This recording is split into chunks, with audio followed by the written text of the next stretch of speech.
All right, so this is Hayward's new EcoStar variable speed pump. This is the most efficient 1 horsepower variable speed pump in the Australian market with a 7-star energy rating. Todd, did you want to talk a little more about this one? Yeah, certainly.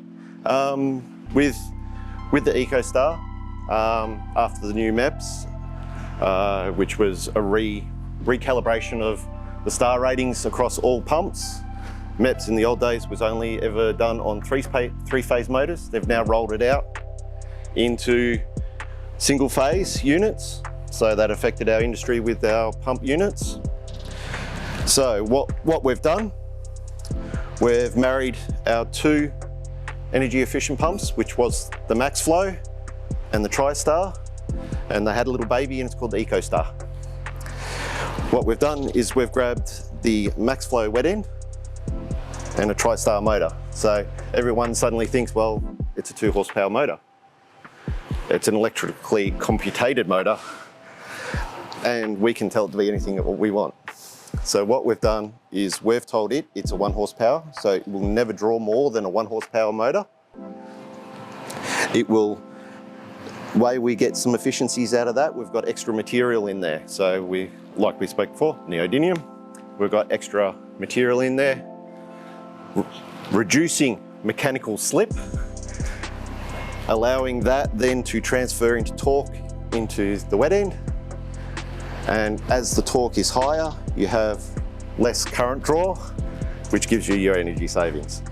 It's a mathematical problem that I look at, and I think I should be on Big Bang. But it's massively long, and we all had to get our heads around it, and it took 2 years to do it. But this is what's come from it. So yeah, it looks very similar to a MaxFlo, but the differences are in your hip pocket. Yeah, and this pump, so being a MaxFlo wet end, even though it's an EcoStar, will still straight swap out for any of the older MaxFlo models in someone's backyard. Correct. Yeah. So you can upgrade your MaxFlo into this. So yeah, we're retrofitting ourselves. Awesome. Might as well. Thanks, I hadn't really thought of that one. But it also retrofit into the old MaxFlo X series, which were the single speeds. So you can upgrade a single speed pump. There was an old MaxFlo, they had the old Fasco motors on them, and put one of these in there. So you have a German engineered and German made motor and a US cast wet end. And as we've said before, all variable speeds are assembled here in Australia and wet tested here in Australia. Yeah.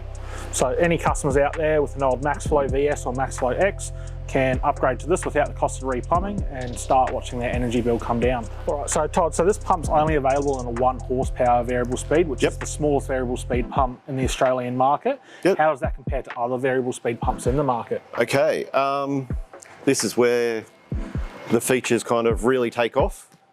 It's one of the quietest pumps on the market. As our house blocks get smaller, pool equipment's getting closer to our houses, and your noise becomes very relevant. Or they're right on the fence line, and next door neighbour's got their bedroom right against that fence. These have a dBA that's less than background noise. Really? It's 55 dBA. Very quiet. So we're talking really quiet. We can also check the amperage usage of these units as they're running. So you can adjust that to see what it's actually consuming or how much it's actually saving you.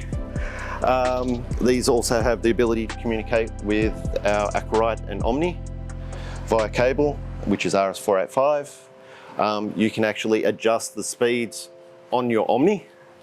So our backyard control system will literally control that whole unit down to RPM, flow rates. You can actually set it via flow rate. The system, you set your head, and it'll actually convert that instantaneously to flow rates. So you can tune this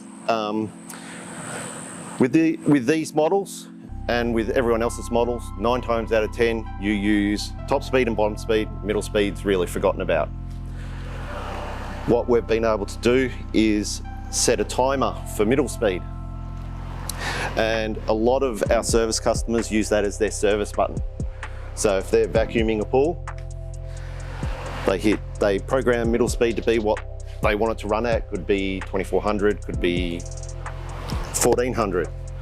You press that and have it run for 2 hours. And because we're all time short, sometimes we forget to go back to the pool shed and turn it back to low speed. After 2 hours, it reverts back to low speed. So the customer's never excessively using a lot of energy. It'll go back to their lower setting so they can do the full conversion. So yeah, you've got a full range. You can vary your prime time, have it on, have it off. So yeah, it's a very versatile pump in everything it does. Yeah, that's awesome. So in the Australian market, obviously reliability and serviceability are key. Yep. What sort of warranty do we get on a unit like this, and how serviceable is it? Okay, it's actually the same warranty as a Super 2. Awesome. So we still have, you know, we have that trust in everything we do. Serviceability, motors are non-serviceable because of all the tolerances within inside those. We have every spare part for the wet end. So